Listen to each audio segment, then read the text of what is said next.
प्रणाम सभी को। आनंद स्रोत वह रहा, तू क्यों हताश है। अचरज है जल में रह के भी मछली को प्यास है। अभी रात्रि का समय है। मैं इस बिल्डिंग जो 5 मंजिल बिल्डिंग के छठे इसके ऊपर जो छठा एक रूम बना हुआ है उसकी भी छत पे बैठा हुआ हूँ। तो यहाँ से मैं सब कुछ दिख रहा है नीचे कि कहाँ पे क्या हो रहा है। जो सामने एक कॉलोनी है वो आप देख पा रहे होगे।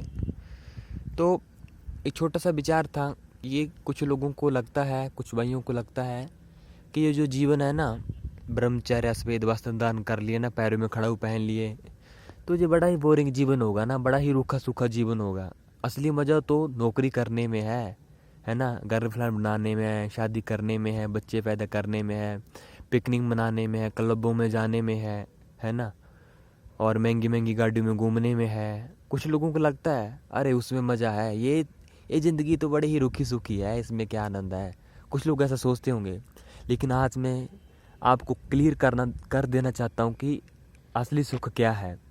देखिए, जो ये सब मैंने गिनाया ना, इनमें बड़ा ही क्या कहूँ, तुच्छ कोटि का और बड़ा ही छोट टर्म सुख है ना।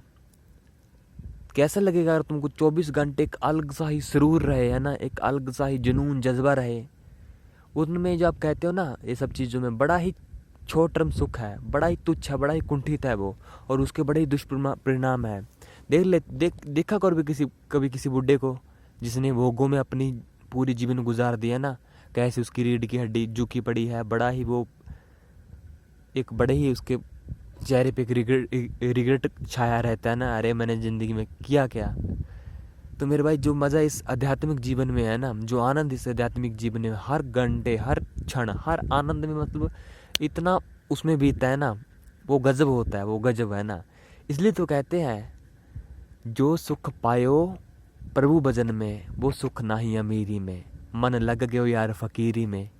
जो इस फकीरी में फकीरी अंदाज में मज़ा है ना मेरे भाइयों, बस उसके लिए शब्द नहीं है ना। वहाँ पे जाके सब कुछ ख़त्म हो जाता है।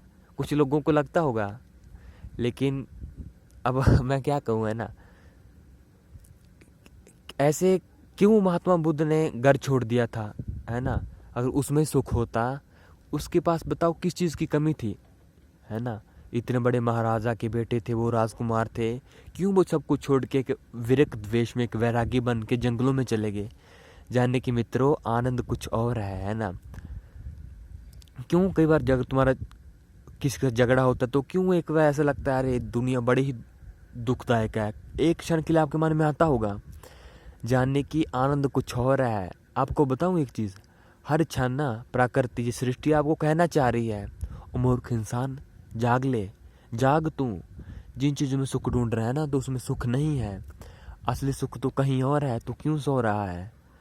तो जिस दिन, और एक बात बताऊं, जिसको थोड़ा सा भी उस मेडिटेशन का आनंद लगा ना, जिसको थोड़ा सी भी आध्यात्मिक जीवन का आनंद समझ में आ गया, थोड़ा सा भी जिसको वो क्या कहूँ, वो रस मिला, फिर उसको दुनिया अच्छी नहीं लगती। फिर तो उसको लगता है बस अब तो इसी और में तेजी से बढ़ता जाऊं। जैसे एक नशेड़ी को देखा आपने कभी? जो नशेड़ी होता है ना, उसको जब नशे की लत लग जाती है ना, फिर वो रुकता नहीं है। फिर घर का वो सामान कभी टीवी उठा के बेच देगा, कभी कुछ ऐसे देखा मैंने लाइव एग्जाम्पल अपनी ज़िंदगी में, कि उसको फिर वो पूरे घर को बर्बाद कर देते हैं। ऐसा ही कुछ नशा ये है ना। लेकिन उस नशे में बर्बादी होती है, इसमें आबादी है। जिसको ये नशा लगा ना प्रभु प्राप्ति का, फिर वो भी रुकता नहीं है। घर वाले उसको रोकते हैं, बेटा सन्यासी मत बन जाना लेकिन फिर थोड़ी कोई रोक पाता है ना। गौतम बुद्ध को नहीं रोक पाए उसके पिताजी। गुरु नानक देव जी को उसके पिताजी अक्सर कहते थे, बेटा तू कोई नौकरी कर ले, अच्छा जीवन सेट हो जाएगा। लेकिन नहीं रोक पाया कोई, है ना। स्वामी विवेकानंद जी को नहीं रोक पाए। दयानंद सरस्वती जी को शादी की तैयारी हो गई थी, लेकिन जिसको ये आनंद लगा ना, उसके पीछे, उसके सामने पूरी की पूरी दुनिया फीकी पड़ जाती है फिर तो। ठीक है, फिर जल्द आप लोगों से मुलाकात होगी। तो उम्मीद है शायद मेरी बातें आप तक पहुंची होंगी। आप समझ पाए होंगे कि वो जिसको आप आनंद कहते हो ना, बड़ा ही तुच्छ है वो उसके सामने। असली आनंद तो कुछ और है। इसलिए आज से ही तू खुद की खोज में निकल, तू किस लिए हताश है। अचरज है जल में रह, माफ़ करना तू खुद की खोज में निकल, तू किस लिए हताश है। तू चल, तेरे वजूद की समय को भी तलाश है। वो बीच में एक लाइन, दूसरी लाइन आ गई थी। चलो, कहते संत महात्मा कहते आम इंसान को देख के, है ना, कि तुझको देखत आबे हंसी, जल में रहकर मीन प्यासी। चलो, उम्मीद है फिर मुलाकात होगी। उम्मीद है आप लोग शायद मेरी बातों को समझ पाए होंगे।